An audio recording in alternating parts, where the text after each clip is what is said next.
Pirritx, Porrotx eta Marimototx. Kirola, gozamen ola. Kirol desberdinak probatzen ari dira lagunak.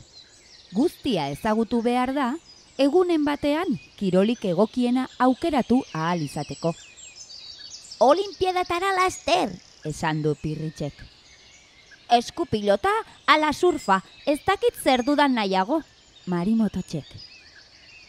Zaila da aukeraketa, baina probatzen ari diren bitartean, primeran pasatu dute, irabazi zein galdu, talde kiroletan batez ere. Sare hau, ezin dute apur bat jaitsi? Galdetzen du Porrotxek. Zuk beharko duzu apur bat haunditu, erantzuten dio Pirritxek. Edo salto egin, alferrontzio, Martin Bertxok saltoka. Errugbia aukeratu dute azkenean. Divertigarria. Talde lana eragiten duena, jokalari guztiak errespetuz tratatzen dituena. Kanpotik ikusten dena baino askozaz kirol finagoa da errugbia. Porrotxek ordea, kanpotik baino ez dio errugbiari begiratu, eta beldur da. Uste du, kolpeak jaso eta ematea, hori dela errugbia. Beldur da ezote dioten ezur bat apurtuko, edota sudur gorria zapalduko. Zatoz, Porrotx, esan dio Pirritxek. Aukeratu zure postua zelaian. Baloia edo meloia, esan du Martin Bertxok. Pilota guztien eroia. Enoa, zoro hutsak zarete guztiok, burua apurtuko duzue. Porrotxek beldurtuta. Zatoz, melontzio, zure burua baloia baino gogorragoa da eta. Atzetik Marimototxek. Heldu da partida eguna. Porrotx ez da jokatzera ausartu, baina entrenamendu guztietan egonda begira, badaki behintzat zelan jokatzen den. Taldea animatzera etorri da gaur, zelai bazterrean dago, iaia zelai barruan.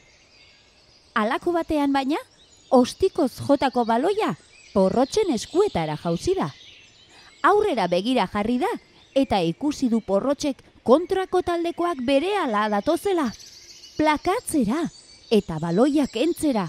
Hori beldurra, ez dakitzer egin, dardarka ere badago. Ez bat eta ez bi, korrika hasi da Porrotx, baloia eskuetan oraindik. Inork baino arinago egin du korrika, ez dute harrapatu. Eta entsegua lortu du lagunen taldearentzat. Porrotx, aire hortik, edo ordainduko duk gogotik. Martin Bertxok atzetik. Bibote dunak dauka baloia, lurrera! Aiema, badatoz, mandoak! Porrotxeko juka. Amaitu eginda partida. Porrotx izan da jokalaririk onena.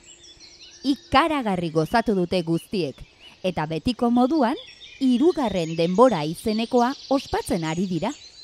Talde biak batzen dira partida amaitu eta dutxatu ondoren, eta zerbait jan eta edaten duten bitartean, berba eta barre egiten dute elkarrekin.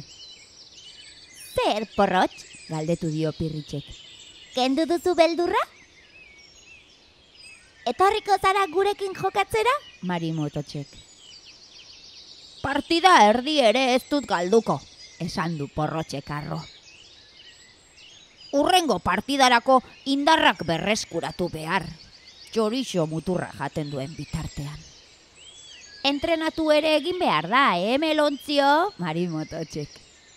Barrea ahoan, tripan, txorixoa, bibotearekin kirol gozoa. Bertsoa bota dio Martin Bertxok.